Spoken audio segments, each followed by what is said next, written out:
बोलो श्री कृष्ण भगवान की जय, लक्ष्मी नारायण भगवान की जय। पुरुषोत्तम मास महात्म। आज आप 28वें अध्याय का कथा सुनेंगे। तो 27वें अध्याय में आपने सुना कि वो दुर्बुद्धि ब्राह्मण नीच कर्म करने के कारण, कंजूस अधर्मी होने के कारण धर्मराज चित्रगुप्त की आज्ञा के अनुसार किस प्रकार से उसे कौन सा शरीर दिए थे? बानर का। अब वो बानर का शरीर पा करके किस प्रकार से कष्टों को भोगता है और फिर उसकी मुक्ति कैसे होती है, आप ये 28वें अध्याय में सुनेंगे। श्री नारायण कहने लगे कि हे नारद, इसके पश्चात वो अत्यंत दुखों को भोगकर बांदर योनि को प्राप्त हुआ।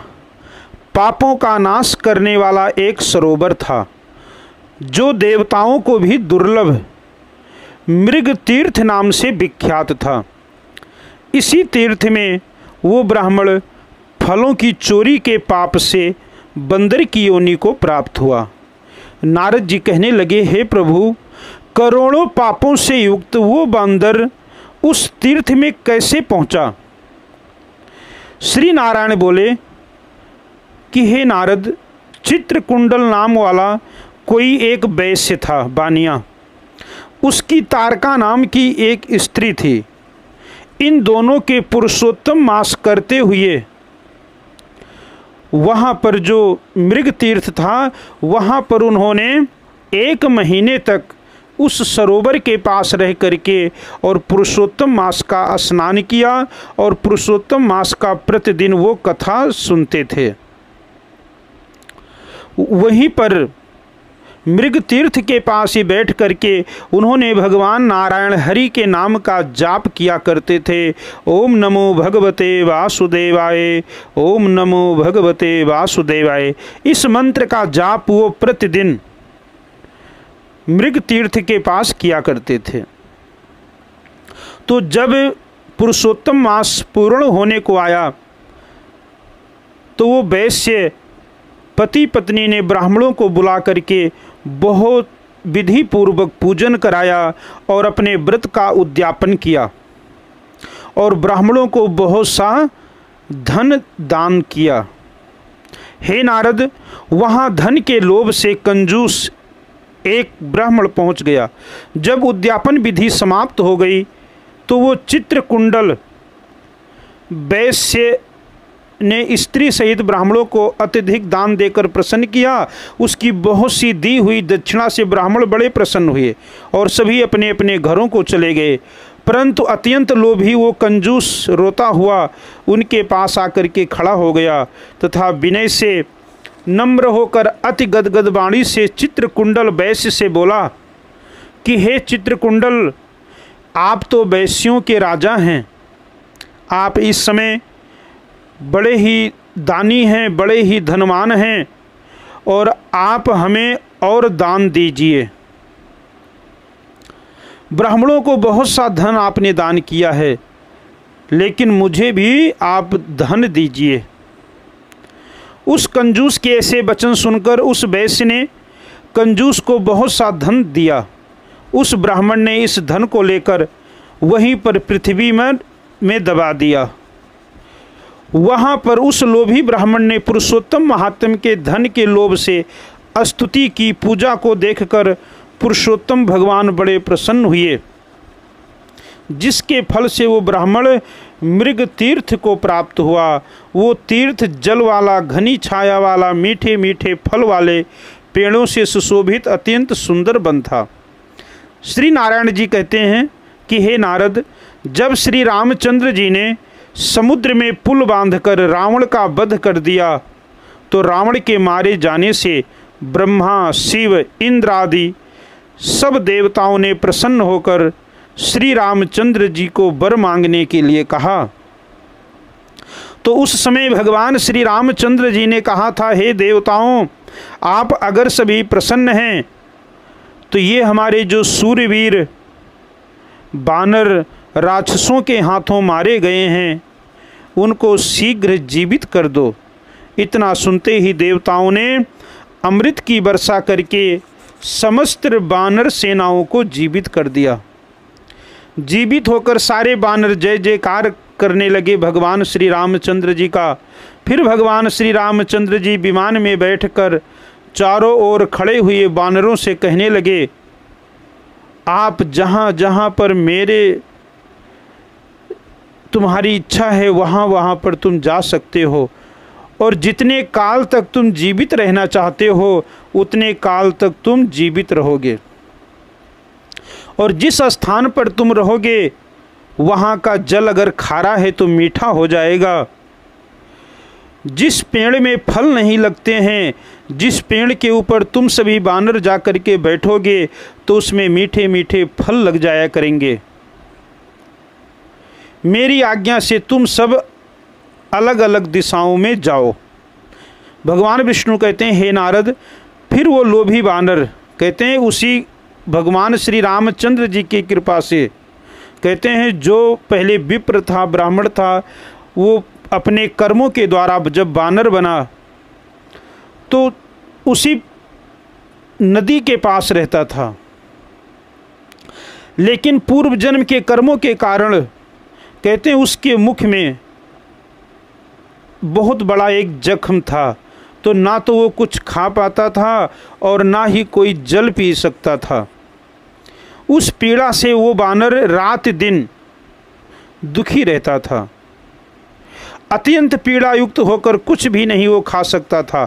वो बानर चपलता बस श्रेष्ठ फलों को तोड़ता और मुख के निकट ले जाकर बहुत से फलों को जमीन में फेंक देता था। इस तरह नित्य प्रति निराहार रहते हुए दैव योग से पुरुषोत्तम मास आ गया। उस मास में भी वो उसी तरह शीत वायु आदि से पीड़ित रहा। कोई समय कृष्ण पक्ष में गहन वन में विचरता हुआ वो प्यासा अमृत जैसे कुंड के जल को पीने को भी समर्थवान नहीं हुआ था, क्योंकि उस बानर के मुख में जख्म होने के कारण ना वो जल पी सकता था और ना ही कोई फल खा सकता था। कहते हैं वो सारा महीना पुरुषोत्तम मास का भूखा रहा, परंतु भूख से व्याकुल होकर भी वो चपलता बस वृक्ष के ऊपर चढ़ता और वहाँ पर फल को तोड़ता और जैसे मुख के पास लेकर जाता था वो नीचे फेंक देता था। कहते हैं ऐसा करते करते एक दिन वो बानर उस जल कुंड में जाकर के गिर गया और 5 दिन के बाद उसकी मृत्यु हो गई। तभी एक विमान वहाँ पर आया जो नाचती हुई अप्सराओं और सुंदर गाते हुए गंधर्व किन्नरों से सुशोभित था। इस तरह सुंदर शरीर को धारण कर वो महाभाग बानर अपने शरीर को देखकर अत्यंत आश्चर्य को प्राप्त हुआ और कहने लगा कि हे देवदूत, मुझ महापापी को ये विमान का सुख कैसे मिला, क्योंकि मैंने तो अपने जीवन काल में कोई शुभ कर्म किया ही नहीं था। क्योंकि ये विमान स्वर्ग से तो उनके लिए आता है जो पुण्य कर्म करने वाले हैं, जो धर्म का कार्य करने वाले हैं, जो नारायण के भजन करने वाले हैं, जो विष्णु भगवान के व्रत करने वाले हैं, उनके लिए तो ये विमान आता है। लेकिन मैंने तो ना तो पूर्व जन्म में कोई शुभ काम किया था और ना ही इस जन्म में कोई काम किया, तो ये विमान हमारे लिए कैसे आया जिस पे मैं हरि के स्थान को प्राप्त होऊंगा। तो ये 28वां अध्याय समाप्त हुआ। वो बानर पूछता है देवताओं के दूतों से कि प्रभु ये विमान कैसे आया हमारे लिए, देखो उससे धर्म क्या हुआ। बानर का शरीर था, वो कोई परोपकार तो कर नहीं सकता था, लेकिन अनजाने में भी उसके हाथों से परोपकार हो गया था। ये परोपकार क्या हुआ था ये आप अगले अध्याय में श्रवण करेंगे। कहते हैं आपने कथा सुना होगा अजामिल।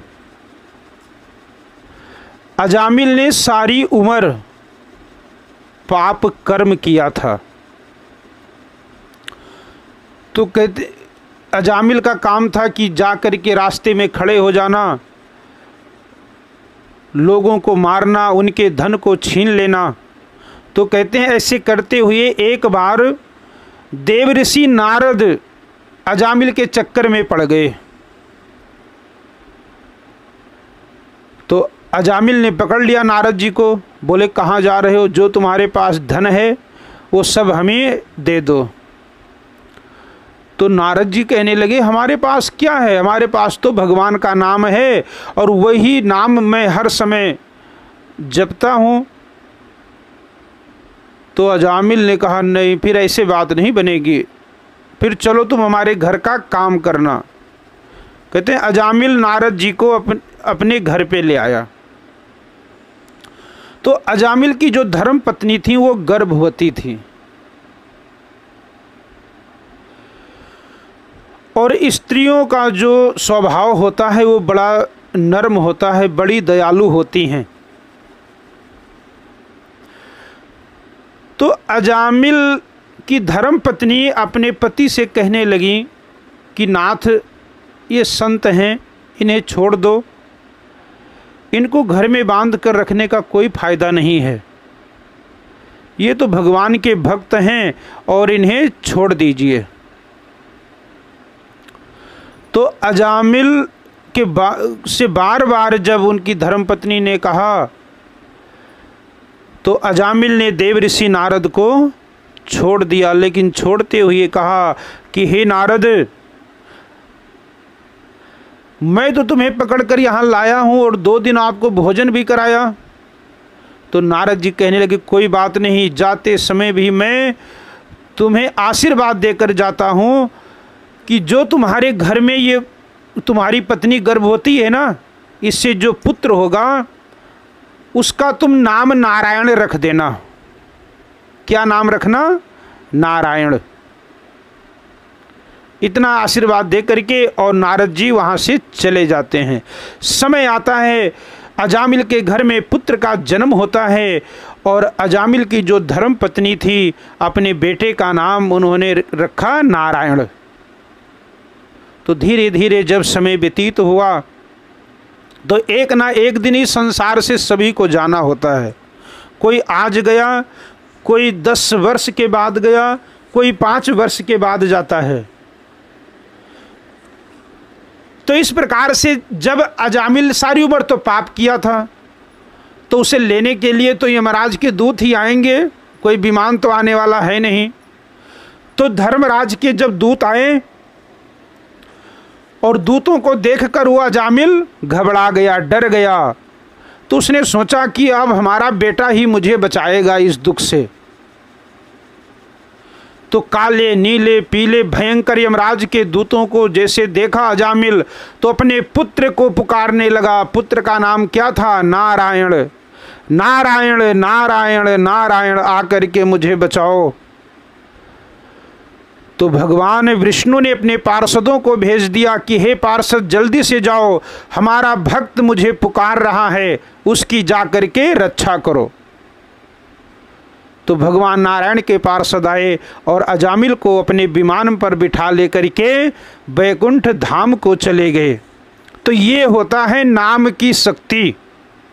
अगर आप श्रद्धा विश्वास के साथ भगवान के नाम का भजन करते हैं तो बिल्कुल आप निश्चिंत रहिए, परमात्मा आपका साथ जरूर देगा। लेकिन आपके अंदर भी वो श्रद्धा, वो विश्वास नाम पर होना चाहिए। और हमारे शास्त्रों में तो ऐसा भी लिखा है कि अगर आप अनजाने में भी, देखो अजामिल ने तो अनजाने में भी भगवान को पुकारा था, अपने बेटे को पुकारा था नारायण को, लेकिन भगवान नारायण ने उसकी रक्षा कर दी। तो कहते हैं जो श्रद्धा भाव के साथ भगवान का भजन करता है तो उसका कहना ही क्या है, वो तो बड़ा ही भाग्यशाली, बड़ा ही बुद्धिमान जीव है जो भगवान के नाम का भजन करता है। तो भगवान के नाम का भजन जरूर करते रहिए। और ये पुरुषोत्तम मास अब 2 दिन और शेष बचे हैं, इस कथा का भी आप लाभ लेते रहिए। जय श्री राम, जय माता दी।